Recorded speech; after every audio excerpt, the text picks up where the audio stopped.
나는 평생을 돈과 싸워왔네. 사람들은 종종 내게 묻곤 했지.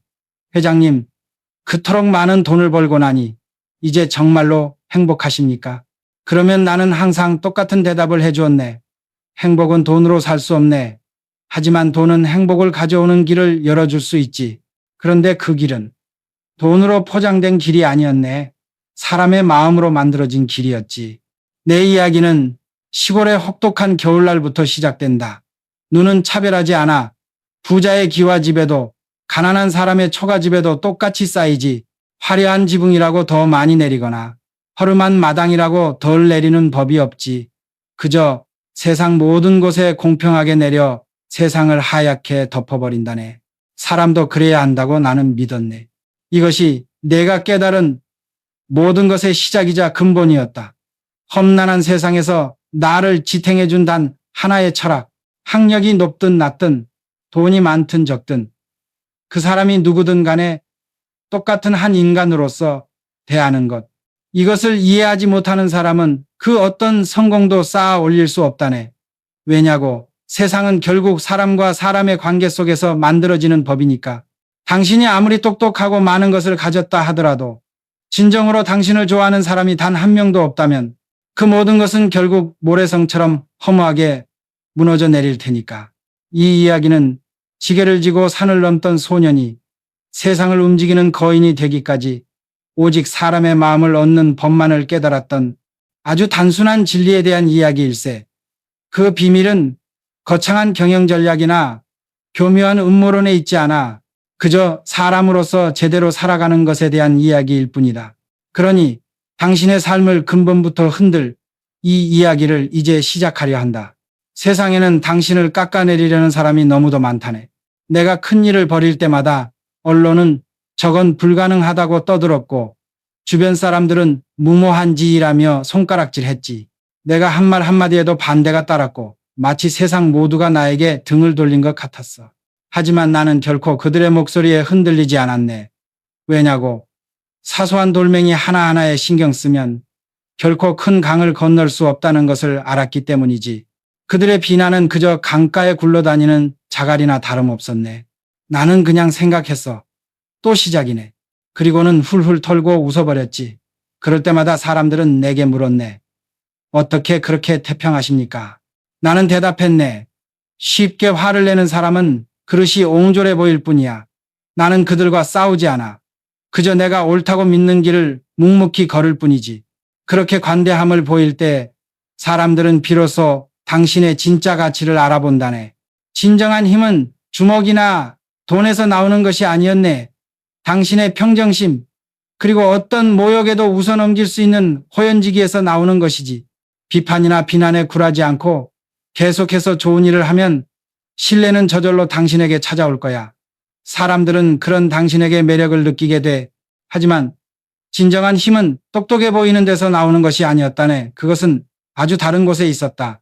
내가 말한 그 아주 다른 곳이란 바로 자신이었다네.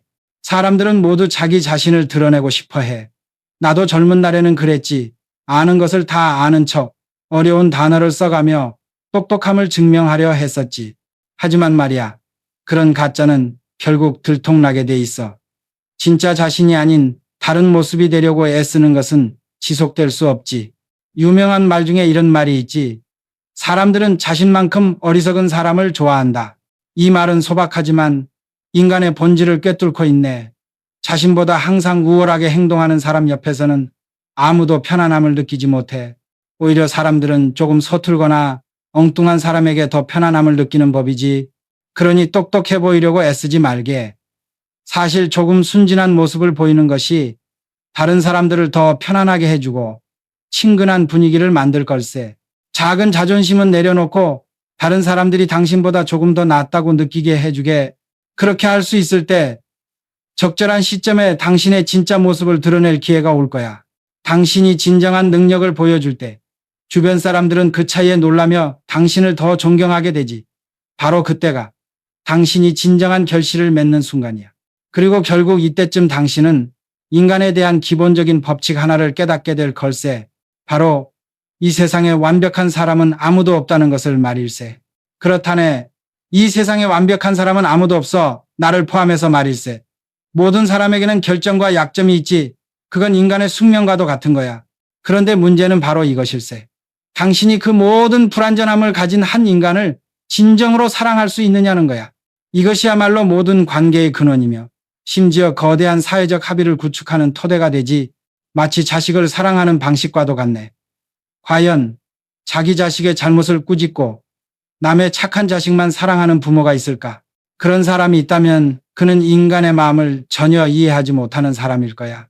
친구든 경쟁자든 그 사람의 장점과 단점을 가리지 않고 그 자체를 사랑해야 하네. 바로 이 사고방식 때문에 사람들이 당신에게 이끌리고 가까워지고 싶어 할 걸세. 먼저 이 원칙을 마음에 깊이 새겨야 하네.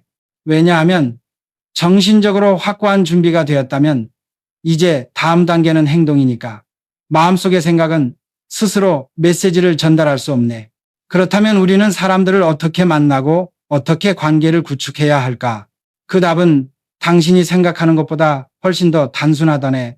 정신적인 준비가 되었다면 이제 다음 단계는 행동일세. 마음속에 아무리 훌륭한 생각이 가득해도 직접 움직이지 않으면 그 어떤 것도 현실이 되지 않으니까. 그 답은 바로 이것일세. 사람들을 적극적으로 만나는 것. 다른 사람들과 교류하는 것을 두려워하지 말게. 특히 요즘 시대에는 모든 것을 전화나 이메일로 해결할 수 있어서 이러한 편리함이 때로는 직접 만남의 가치를 잊게 만들지. 나는 평생 끊임없이 사람들을 만났네. 그들이 누구든 상관없었어. 내가 세상의 상태가 아닐 때도 나를 만나고 싶어하는 사람들은 기꺼이 만났지. 단 한순간에 스쳐 지나가는 만남이라도 모두 가치가 있었다고 나는 믿었네. 왜냐고? 당신에게 이익이 되는 사람만 만나거나 마음이 맞는 사람하고만 교류한다면 그것은 스스로에게 큰 손실을 입히는 일이야. 당신이 만나는 모든 사람에게는 배울 점이 있다네. 만남을 통해 신뢰를 쌓는 힘을 나는 직접 보았기 때문이지. 이렇게 쌓은 관계들이 나의 가장 귀중한 자산이 되었네. 결국 사람들이 나를 좋아했던 이유는 내가 항상 대중에게 개방적이고 친근했기 때문이었어. 당신도 모두의 사람이 되는 것부터 시작해야 하네. 하지만 그 만남에는 반드시 한 가지 중요한 원칙이 있다네. 당신이 결코 잊어서는 안 되는 한 가지, 만남에는 반드시 지켜야 할 원칙이 있다네. 그것은 바로 사람을 만날 때 그들에게 기쁨을 주려고 노력하는 것일세. 만약 당신이 공허한 말만 늘어놓거나 자신에 대해 자랑만 한다면 사람들은 금세 지루해하고 당신에게 등을 돌릴 걸세. 오늘 대화가 정말 재밌었다고 느끼게 해줘야 해. 유머는 이를 위한 핵심이지. 젊었을 때 나도 이 점이 어려웠네. 진지한 문제만 이야기하다 보면 사람들의 흥미를 잃게 만들었지. 그래서 나는 항상 내 말에 웃음을 넣으려고 노력했네. 복잡한 문제도 단순하고 쉽게 설명하면 사람들이 이해하고 마음으로 받아들이게 되거든. 아무리 중요한 이야기라도 듣고 싶어하는 사람이 없으면 무슨 소용이 있겠나. 당신의 이야기가 듣는 사람의 마음에 와닿을 때 그들은 당신의 매력과 헌신적인 자세를 보게 돼. 그리고 이것이 사람들을 당신에게 끌어들이는 중요한 요소가 되지. 기억하게. 사람들에게 즐거움을 주는 것은 단지 첫 단계일 뿐이야. 진정으로 그들의 신뢰를 얻고 싶다면 당신은 한 가지 더 나아가야 한다네. 그것은 당신의 행동으로 보여주는 헌신이다. 사람들에게 즐거움을 주는 것은 단지 시작일 뿐이야. 진정으로 신뢰를 얻으려면 당신은 한 가지 더 나아가야 한다네. 그것은 바로 헌신. 말로만 하는 약속이 아니라 당신의 행동으로 보여주는 헌신 말일세. 나는 한 번도 내가 필요 없는 자리에 앉아 있은 적이 없었네. 도움이 필요하다면 나는 항상 먼저 나섰지. 한 번은 내가 한 정치인 행사를 돕던 때를 기억하네. 진행자였던 유명한 학자가 갑자기 참석할 수 없게 되었지. 주인공이 사라지자 행사는 엉망이 될 판이었고 모두가 난감해하며 우왕좌왕하고 있었어. 나는 주저하지 않았네. 제가 뭘 도울 수 있을까요? 나는 무대에 올라가 한국 전통 민요를 재미있게 각색하여 불렀지. 처음에는 사람들이 놀랐지만 이내 모두 즐거워했네. 나는 고상한 척하지 않았네. 그저 이 행사를 살리기 위해 할 수 있는 모든 것을 했을 뿐이지 그들이 보았던 것은 곤경에 처한 사람을 외면하지 않는 한 인간의 진심이었네. 사람들은 나를 믿을 만한 사람으로 보았지. 조롱당하는 것을 두려워하지 말게. 가장 똑똑한 사람은 남들이 보지 못하는 기회를 찾아내고 다른 사람에게 기쁨을 줄 수 있는 사람이야. 당신이 사람들을 즐겁게 해주는 사람이라는 인상을 주면 심지어 사업관계도 순조롭게 풀릴 걸세. 하지만 이것은 여전히 겉으로 드러나는 모습일 뿐이네.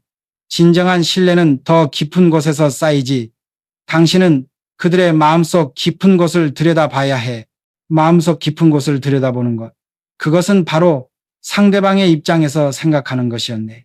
당신의 관점이 아니라 그들의 기준으로 모든 것을 바라보는 공감 능력 말일세. 한 번은 나와 한 친구가 큰 프로젝트와 관련된 어려운 상황에 처했네. 함께 있을 때 우리는 힘든 시기를 겪고 있는 그의 가족을 어떻게 위로할지에 대해 이야기했지. 누군가 꽃다발을 보내자고 제안했을 때 나는 그 말을 듣고 이렇게 말했네. 꽃다발 하나로 그들이 배고픔을 채울 수 있을까? 그때 그들에게 정말 필요한 것은 거칠애가 아닌 실질적인 지원이었다네. 그래서 나는 그의 가족에게 많은 양의 음식을 보내기로 결정했지. 그것이야말로 진정으로 의미 있는 일이었네. 많은 사람들은 자신이 좋다고 생각하는 것을 주려고 하네. 하지만 그것은 자기 만족일 뿐이며 받는 사람의 마음에 진정으로 와닿지 않지. 당신은 그 순간에 친구, 가족 또는 동료가 정말로 무엇을 필요로 하는지 알아볼 수 있는 통찰력이 필요하네. 실용적인 선물은 겉만 번지르르 한 것보다 항상 더 가치 있는 법이지. 이처럼 사소하지만 사려 깊은 행동들이 사람과 사람 사이의 신뢰를 점진적으로 쌓아갈 걸세. 하지만 이 신뢰를 더욱 견고하게 만드는 데는 한 가지 더 중요한 것이 있다네. 그것은 당신의 삶의 원칙과 흔들리지 않는 진실성이다. 이 신뢰를 더욱 견고하게 만드는 것. 그것은 바로 진실성이었네. 관계가 오래될수록 기념일이나 가족 행사 같은 중요한 순간들을 소홀히 하기 쉽지. 하지만 이 세상에 당신의 인격보다 중요한 것은 없다네. 나는 아는 사람이 아프다는 소식을 들을 때마다 마음이 이끄는 대로 병문안을 갔네. 한 번은 가까운 사람이 가족을 잃었을 때 나는 이렇게 당부했지. 장례식 일주일 뒤에 내 이름으로 신선한 꽃을 보내주게. 처음 왔던 꽃들은 이미 시들었을 테니 말일세. 이러한 배려는 차가운 계산에서 나올 수 없는 법이지. 그것은 오직 당신이 어려움을 겪어봤고 다른 사람의 고통을 이해했기 때문에 나오는 거야. 다른 사람을 위해 기꺼이 수고를 아끼지 않는 사람은 항상 그들의 마음을 얻게 되지. 그리고 진심 어린 행동을 하기 위해서는 그 사람에 대해 잘 기억하고 있어야 하네. 사람들은 종종 내가 놀라운 기억력을 가졌다고 말했지만 그것은 타고난 재능이 아니었네. 그것은 끊임없는 노력의 결과일 뿐이지. 사람에 대한 아주 작은 세부 사항이라도 놓치지 않는 그 부지런함이 분명 당신의 소중한 자산이 될 걸세. 이러한 사고방식은 개인적인 관계뿐만 아니라 더 큰 집단, 심지어 국가 간의 관계에까지 적용될 때 가장 강력한 힘을 발휘한다네. 그것은 바로 함께 번영하고 동반 성장하는 사고방식이다. 이러한 사고방식은 개인의 울타리를 넘어 더 큰 집단과 심지어 국가 간의 관계에까지 적용될 때 가장 강력한 힘을 발휘한다네. 그것은 바로 동반 성장과 공동 번영의 사고방식이지. 인간은 내버려 두면 자신이 유일하게 돋보이고 싶어하는 경향이 있네. 다른 사람들을 끌어내리는 한이 있더라도 성공하고 싶어 하지. 하지만 그러한 행동은 당신이 속한 집단을 약화시킬 뿐이야. 강력한 집단 속에서 당신 자신도 완성되는 법이지. 국가의 관계도 마찬가지일세. 다른 국가를 압도하고 자신의 이익만 고집하는 것은 지속적인 결과를 가져오지 못하네. 대신 상대방의 상황을 고려하고 양측이 함께 발전할 수 있는 방법을 찾아야 한다. 그것이 바로 내가 조국 대한민국과 이웃 국가들 간의 조화를 위해 끊임없이 노력했던 이유일세. 사람들과 달리 국가들은 제 위치에서 벗어날 수 없지 않나. 좁은 공간에서 대립하는 것은 양측 모두에게 파멸만 초래할 뿐이네. 함께 번영하는 것. 그것이 우리가 결코 잊어서는 안 되는 정신이다.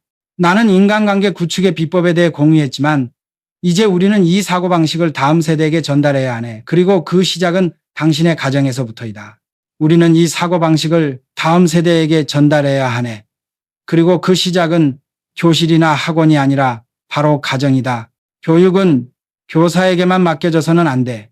부모가 자신의 일에 헌신하는 모습과 타인을 대하는 방식이 매일 가정에서 보여주는 귀중한 교훈이 된다네. 자녀와 함께하는 모든 순간이 교육의 기회임을 기억하게. 하지만 그들을 무조건 응석바지로 키우는 것은 결코 그들을 행복하게 만들지 못할 걸세. 사랑도 중요하지만 동시에 삶의 어려움에 대해서도 가르쳐야 하네. 나는 종종 자녀를 가질 계획이라면 셋이 가장 이상적인 숫자라고 말했네. 한두 명의 자녀는 부모의 사랑을 독차지하기 쉽지. 하지만 세 명이 되면 관심과 사랑을 얻기 위한 경쟁이 자연스럽게 형성된다네. 어릴 때부터 세상이 경쟁으로 가득하다는 것을 깨닫게 하고 그것을 이겨낼 힘을 갖추도록 도와주는 것, 그것 또한 부모의 중요한 역할이다. 그래야 그들이 나중에 진정한 자신의 길을 찾을 수 있을 테니까. 이 모든 것을 내가 왜 그토록 중요하게 생각했냐고 묻는다면 그 답은 나의 가장 깊은 곳에 숨겨져 있다네. 바로 나의 약점과 결핍이다. 이 모든 것을 내가 왜 그토록 중요하게 생각했냐고. 그 답은 내가 나의 약점들을 누구보다 잘 알고 있기 때문이네. 나의 유일한 무기는 끊임없는 노력. 그것은 내 영혼 깊은 곳에서 울려나오는 외침이었다네. 나는 높은 학력을 가지지도 않았고 권력 있는 집안에서 태어나지도 않았어. 이 험난한 세상에서 살아남기 위해 나는 다른 사람들보다 몇 배는 더 열심히 일해야 했고 가진 모든 것을 활용하여 부족함을 채워야 했지. 나는 부끄러워하지 않았네. 실패, 좌절, 그리고 열등감, 그것들이 바로 나를 움직이는 원동력이었지. 그것들을 외면하거나 피하려 하지 않았네. 오히려 그것들을 직시하고 인식하고 극복할 방법을 찾았어. 당신도 마찬가지일세. 당신의 약점을 피하지 말게. 그것들을 직시하고 인식하고 극복할 방법을 찾으시게. 그것이 바로 시작점이야. 명성이나 훈장 혹은 더 많은 것을 얻는 것들은 중요하지 않아. 우리가 이 세상을 떠나면 모든 것은 흙으로 돌아가네. 나는 그저 정주영으로서 자랑스러워할 수 있는 삶을 살고 싶었을 뿐이야. 나의 삶에는 오직 단 하나의 사명이 있었다. 나의 단 하나의 사명은 나의 조국 대한민국을 더 좋은 곳으로 만드는 것이었네. 그것이 내가 평생을 돈과 싸우고 사람들의 마음을 얻으려 노력했던 이유였지. 나는 그 열망으로 멈추지 않는 기계처럼 앞으로 나아갔네. 그것이 나의 신성한 사명이라고 믿었기 때문이지. 여러분, 각자도 자신만의 사명을 가지고 있다네. 진정으로 행복해지고 싶다면 다른 사람의 시선을 신경 쓰지 말게 당신의 사명을 위해 살아가시게. 그것만 굳게 지킨다면 아무리 힘들더라도 앞길은 항상 열릴 걸세. 그것이 바로 삶의 의미이고 내가 평생을 걸고 증명한 진실이다.